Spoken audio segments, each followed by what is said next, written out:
वह जमीन से सिर लगाकर बोली, मालिक, मेरे मुंह से कुछ अनुचित निकला हो तो मैं क्षमा चाहती हूं। यह जरूर कहूंगी कि दमिश्क का व्यापारी गनीम रंच मात्र भी अपराधी नहीं है। उसने मेरे प्राण बचाए और मुझे अपने घर में आराम से रखा।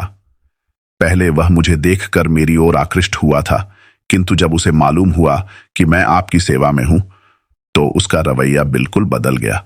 उसने मुंह से स्पष्ट कहा कि शासक की संपत्ति प्रजाजन के लिए त्याज्य है। उसके बाद वह मुझसे पवित्र प्रेम करता रहा है, अपना बिस्तर हमेशा दूसरे कमरे में लगवाता रहा है। यह सुनकर खलीफा ने फितना को जमीन से उठाया और कहा कि तुम अपना पूरा हाल बताओ कि मेरी अनुपस्थिति में तुम्हें क्या क्या अनुभव हुए हैं। फितना ने आद्योपरांत अपना वृत्तांत सुनाया। खलीफा ने फितना से कहा, तुम्हारी बात के ढंग से लग रहा है कि तुम झूठ नहीं बोल रही हो, परंतु मेरी समझ में यह नहीं आया कि जब मैं इतने दिनों से आया हुआ हूं तो तुम अब तक चुप क्यों रही, और फिर अपना हाल भेजा भी तो लिखकर भेजा। इस देरी का क्या कारण है?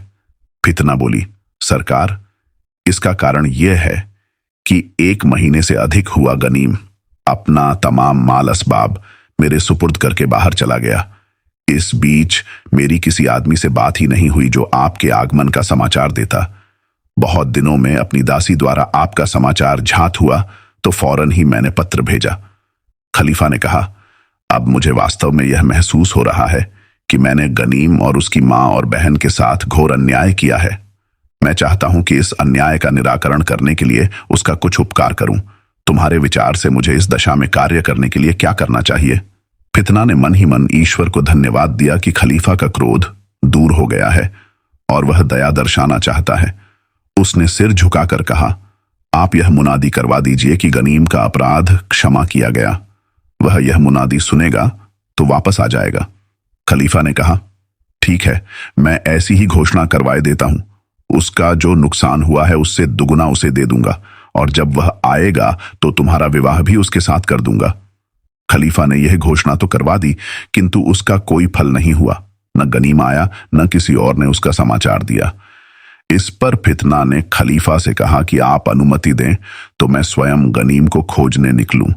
खलीफा ने अनुमति दे दी।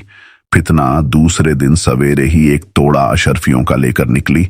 बड़ी मस्जिद में जाकर उसने संतों और फकीरों को दान दिया और उनसे अपने मनोरथ की सिद्ध के लिए आशीर्वाद प्राप्त किए। फिर वह जौहरियों के बाजार में गई और एक दलाल से मिली। यह दलाल बहुत ही धर्मप्राण व्यक्ति था और विदेशियों तथा बीमारों को भरसक सहायता किया करता था।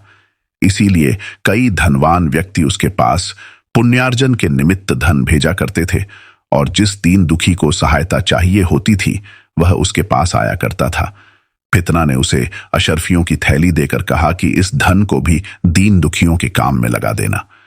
दलाल ने उसके राजसी वस्त्राभरण देखे तो समझ गया कि यह खलीफा की पत्नी या प्रेयसी है। उसने सिर झुकाकर कहा, सुंदरी,